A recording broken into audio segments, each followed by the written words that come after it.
Hello दोस्तों, आज हम डिस्कस करेंगे पेन किलर या एनाल्जेसिक इंजेक्शंस के बारे में।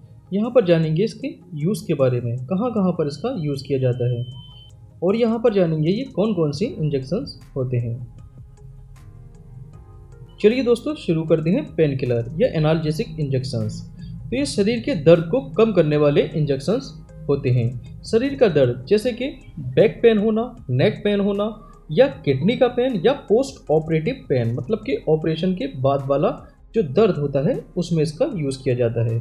और भी यहाँ पर देखिए ये पेन देखने को मिल रहे हैं। कौन कौन से पेन? जैसे कि पेन इन योर हेड, सिर का दर्द, नेक का दर्द मतलब कि गर्दन का दर्द, शोल्डर मतलब कि कंधे का दर्द, और अपर बैक, बैक पार्ट में यहाँ पर कहीं पर भी ये दर्द होता है या लेग रीजन में कहीं पर भी दर्द होता है तो उसके दर्द को ये कम करने में इसका यूज़ किया जाता है। अब यहाँ पर जानेंगे इसके एक्शन ऑफ मैकेनिज्म के बारे में, मतलब कि ये किस तरीके से काम करता है। तो मोस्टली यहाँ पर एनसेड क्लास की मेडिसिन का यूज़ किया जाता है। एनसेड क्लास की मेडिसिन मतलब non steroidal anti inflammatory drugs. तो अब देखिए कैसे काम करती हैं। एनसेड क्लास की जो मेडिसिन है ये कॉक्स को ब्लॉक कर देती हैं। कॉक्स मतलब कि साइक्लो ऑक्सीजनेस एंजाइम को ये ब्लॉक कर देती हैं। जैसे ही कॉक्स एंजाइम ब्लॉक होता है तो कॉक्स अगर ब्लॉक हो जाता है तो प्रोस्टाग्लैंडिन भी यहाँ पर ब्लॉक हो जाता है। अब जैसे ही प्रोस्टाग्लैंडिन ब्लॉक हो जाता है तो यहाँ पर रिलीफ मिलेगा दर्द में, मतलब कि रिलीफ इन पेन। ओके, अगर आसान शब्दों में कहें तो जो पेन के सिग्नल होते हैं जो ब्रेन तक जाते हैं, जो हमारे न्यूरॉन से ब्रेन तक जाते हैं, उनको ये ब्लॉक कर देता है, मतलब उनको ये ब्रेन तक जाने से रोक देता है, जिससे हमको पेन में रिलीफ मिलता है, मतलब कि आराम मिलता है। तो यहाँ पर देखिए ये एनसेड क्लास की मेडिसिन होती हैं जो इंजेक्शन के रूप में यहाँ पर दिखाई गई हैं। अब यहाँ पर बात करेंगे हम इन इंजेक्शंस के बारे में। तो पहला है डिक्लोफिनेक सोडियम इंजेक्शन जो 75 मिलीग्राम होता है पर एम में। तो 1 ml में ये होता है 75 मिलीग्राम। ओके, जिसका ब्रांड नेम है वो डायनापार है, तो डायनापार के नाम से ये आता है। ओके, तो देखिए इसको हम IM देते हैं, मतलब कि इंट्रामस्कुलर इसको प्रिफेयर करना होता है। और कहाँ पर लगाना होता है? ये डेल्टॉइड मसल में लगाना होता है या ग्लूटियस मीडियस में लगाना होता है। ये है देखिए डेल्टॉइड मसल। तो डेल्टॉइड मसल में भी कहाँ लगाना होता है? जो कंधे की जो हड्डी होती है जिसको हम एक्रोमियन प्रोसेस बोलते हैं, उससे 2 उंगली नीचे ये इंसर्ट कर देना होता है। यहाँ पर ये साइट है इस इंजेक्शन की, तो इंजेक्शन साइट ये है। ओके, तो ये डेल्टॉइड मसल होती है। ओके, नेक्स्ट है ग्लूटियस मीडियस मसल। तो ग्लूटियस मीडियस मसल कहाँ पर होती है? देखिए ये होती है यहाँ पर। तो इंजेक्शन साइट यहाँ पर होती है, देखिए ये इंजेक्शन साइट है। ओके, अगर देखिए ये इंजेक्शन इससे हट के कहीं और लगा दिया जाता है तो यहाँ पर डर रहता है कहीं सियाटिक नर्व में ये इंजेक्शन नहीं लग जाए। अगर ये इंजेक्शन यहाँ पर लगा दिया जाता है तो यहाँ पर सियाटिक नर्व जो है डैमेज हो जाती है। अगर सियाटिक नर्व डैमेज हो जाती है तो इस टांग में पैरालिसिस होने के चांस बन जाते हैं। ओके, अब बात करेंगे हम इसकी डोज की। तो ये देना होता है 75 मिलीग्राम OD, मतलब कि 1 एम्प्यूल आप इसको दे सकते हैं। देखिए अगर पेन नहीं रुक रहा है तो 12 घंटे के बाद जो है इसका सेकेंड डोज आप दे सकते हैं। अब यहाँ पर नेक्स्ट इंजेक्शन आता है एसिक्लोफिनेक। ये अलग अलग ब्रांड नेम से आता है, जैसे एसीफिन और एसिलोरेस। तो इसको कैसे लगाना होता है? इसको IM देना होता है।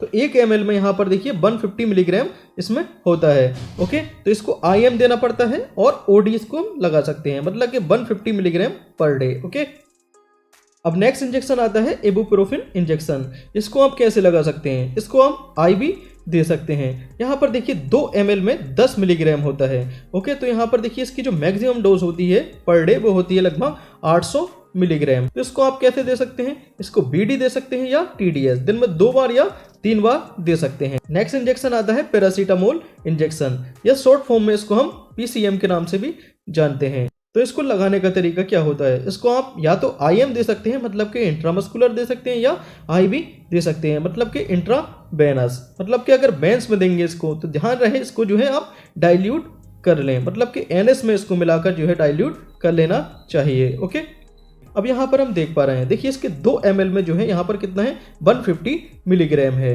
अब इसकी जो एडल्ट में मैक्सिमम डोज होती है पर डे वो 500 मिलीग्राम होती है। तो आप जो है इसको TDS भी दे सकते हैं या BD भी दे सकते हैं। नेक्स्ट इंजेक्शन आता है नॉरकेट। नॉरकेट में होता है ketorolac. Tromethamine injection, IP. IP का मतलब क्या होता है? According to Indian pharmacopoeia. Okay, तो इसको देखिए कैसे दे सकते हैं, इसको आप आई भी दे सकते हैं या IM, दोनों तरीके से दिया जा सकता है। ओके, IB मतलब के इंट्रावेनस और IM मतलब के इंट्रामस्कुलर। ओके, तो यहाँ पर देखिए 1 ml में कितना होगा? 1 ml में 30 मिलीग्राम ये इंजेक्शन होगा।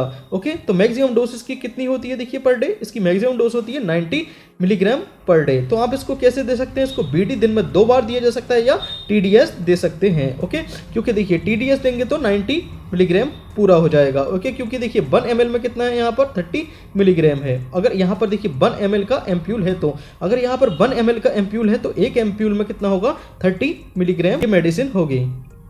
अब यहाँ पर नेक्स्ट इंजेक्शन आता है डोलोनेक्स इंजेक्शन। यहाँ पर जो मेडिसिन होती है वो होती है पायरोक्सिकैम। यहाँ पर देखिए इसकी जो मैक्सिमम डोज होगी वो होगी 40 मिलीग्राम। तो 40 मिलीग्राम की मैक्सिमम डोज होती है। तो यहाँ इसके 2 ml एम्प्यूल में ये कितनी मेडिसिन होगी? 2 ml में 40 मिलीग्राम होती है। तो इसका मतलब इसको जो है दिन में एक ही बार देना होता है। और कैसे देना होता है? वो IM देना होता है। तो OD देना होगा और IM इसको देना होगा, मतलब कि इंट्रामस्कुलरली इसको लगाना होगा। Okay, thank you.